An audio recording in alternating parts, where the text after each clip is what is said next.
How many hours a day did cavemen actually work? Right now, you're probably counting down the hours until you're off work. 9 hours, sometimes more. Then you drive home exhausted, barely have energy for dinner, and do it again tomorrow. Here's the uncomfortable part. For most of human history, that wasn't normal. Not even close.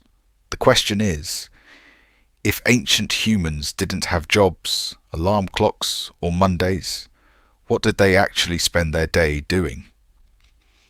In the 1960s, anthropologist Richard Lee travelled to the Kalahari Desert to study the Jew Huanzi, a hunter-gatherer group who were still living largely as humans had for tens of thousands of years.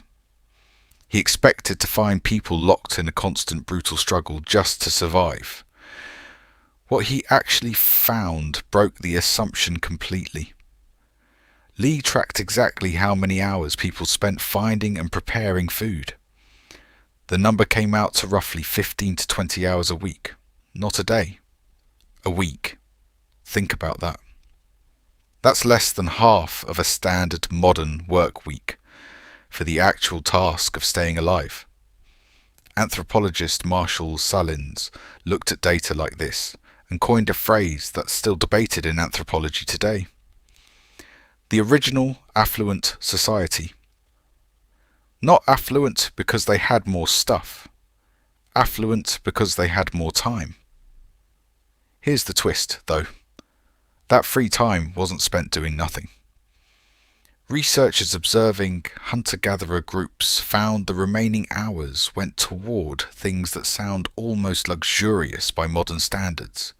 Resting, extended socializing, storytelling, childcare shared across the group, and long stretches with genuinely nothing urgent to do at all. Here's what makes this so important. Our instinct is to assume ancient life was miserable and modern life is easy. But hour for hour, the data suggests something closer to the opposite. Early humans may have had dramatically more unstructured time than most people living today. So what changed? The shift traces back to agriculture. Once humans started farming, life didn't get easier. It got harder, but more productive per acre. Skeletal evidence from early farming settlements actually shows increased signs of physical stress and malnutrition compared to hunter-gatherer remains from the same regions. Farming fed more people. It just didn't necessarily make each individual life better.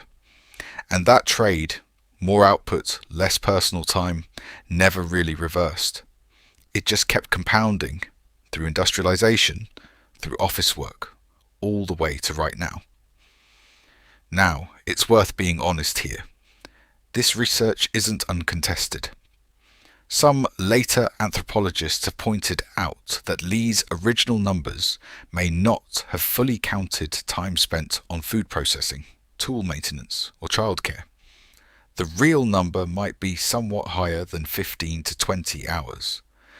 But even the more conservative estimates still land well below a standard 40-hour work week. So here's the full picture. It starts with a species that spent most of its history working a fraction of the hours we consider normal today. Then agriculture arrives and trades personal time for higher food output. Then that same trade keeps getting repeated, generation after generation, era after era, until working long hours just became the invisible default setting of being human. Nobody voted on this. Nobody sat down and decided we should all be busier than hunter-gatherers. It just happened, one incremental shift at a time, over thousands of years.